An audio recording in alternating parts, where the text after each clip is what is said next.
Hey guys, I did a video on what a Super Mario Bros. 3 remake might look like, and I added so many Easter eggs. Some of them go pretty unseen, so today I want to make sure you know about every single one. At the time of writing this, I don't actually know how many there are myself, so let's count them together.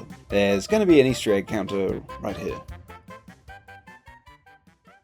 So the video kicks off with the peephole transition, and right from the first frame, we got the game in question, World 1 map, the NES, complete with a drink. The NES was ideal for placing your drinks on. I don't know why they changed this for the Super Nintendo. And the can design can be seen in Mario Kart 8. There's some N and B blocks, not Lego blocks, but Nintendo's answer to Lego blocks in the 60s and 70s. They themselves have cameoed in a few Nintendo games, and yes, these do have little NBs on them. Not that you can see it in the finished video. These curtains are the same curtains seen in the intro of Captain N, the Game Master. This parcel right here is addressed to Mario from Peach. Peach sends items with her letters, so I'm guessing this is how they arrive. And the postal company is the same one seen on the lorries in Mario Kart Double Dash. We can just about see the Ellis Real statue in the background, and a Super Nintendo. And I'm not going to count it, but this tissue box was inspired by the opening scene of the original Smash Bros. And now that we actually begin to venture on, Mario walks on top of an SS Dolphin model kit, the spaceship you have to build in the first Pikmin game, past the Wii Play tanks, and in front of a pin toy that might be referencing the live-action Mario movie. We have a book about baking by Peach, More Than a Dream by InamuraJIN, you know, the guy from Doki Doki Panic, you know, the original Super Mario Bros. 2 before it was reskinned into a Mario game, and finally the Banana Die by Donkey Kong, or it could be Diddy Kong.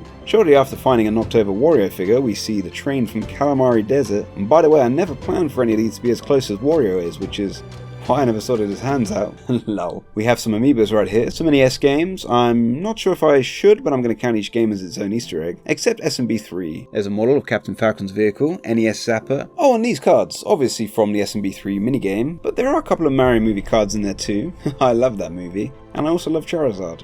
He's in there as well. We can start to see the Yoshi's Dice game from Mario Kart 8's Ribbon Road with some woolly Yoshis, and just before we take flight there's a sleeping Chain Chomp in a Nintendog's bed. And even less clear than that, because I forgot about the HUD when I was adding this in, this carpet you pretty much can't see is the same carpet used by Pidgeot. At least it looks a bit like the Melee version. In case you missed it, there's a Rob in this video. There's a Super Mario Land collection, and there's a Super Mario Bros. Game & Watch, and an Animal Crossing present which actually floats into place. And this person who clearly likes planes has a couple from Mario Kart 8, Samus's Starship and R-Wing, the Animal Crossing Seaplane, and the plane from Pilot Wings on 3DS. We pick up the wand, in case you missed the video, that's a new thing, more on that later. Then we come back down because I failed the jump, and as we do, we see a personal favourite Mario Party game of mine, Koopa's Tycoon from Mario Party 8, and the drink cans are the ones used in the minigame Shake It Up. This platform is another 60s Nintendo toy, the Ultra Hand catching a wallet, and this platform, the music box from SMB3. And if you listen carefully, it's playing the second song from Mario Paint.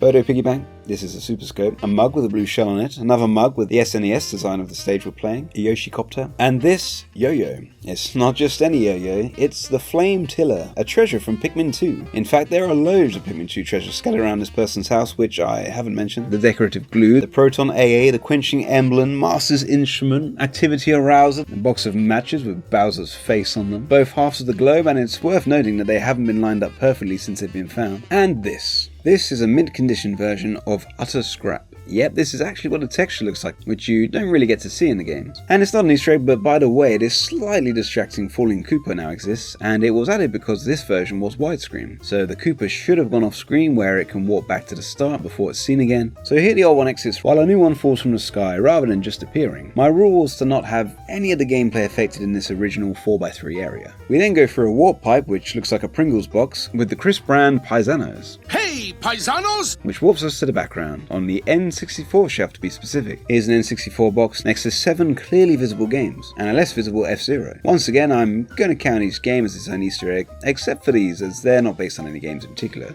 Except this one, which based on the colour is Pokemon Stadium 2, and if you're wondering, they're all Banjo.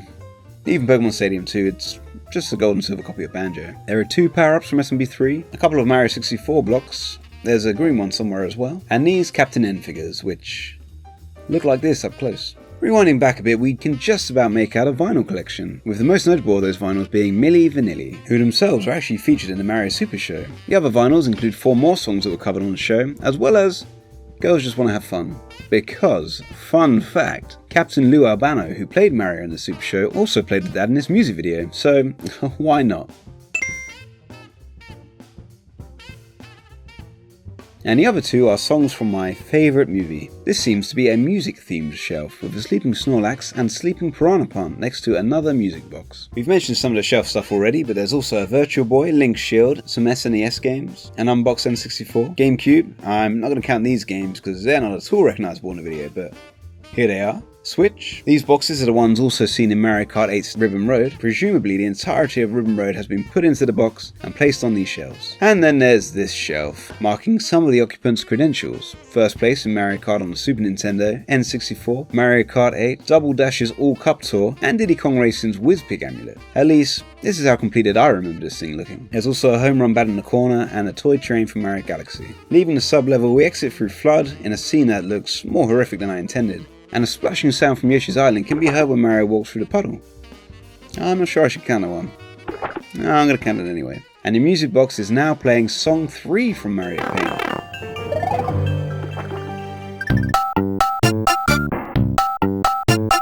But I replaced all the notes with stars. And I think that's all of them. After the stage, there's a new thing where if you found a newly placed hidden wand from earlier, you transform a new playable character back to their old selves, and each would have been transformed into a different creature, with Toads being notably a Goomba, because in that movie, he's turned into a Goomba. This is a Goomba in that movie.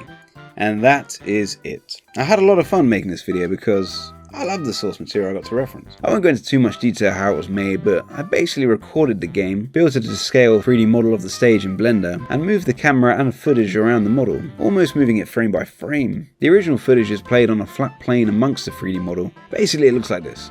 I might do a stage 1 too, playing as the newly unlocked Toad of course, but with a different theme than this theme, which is bedroom theme.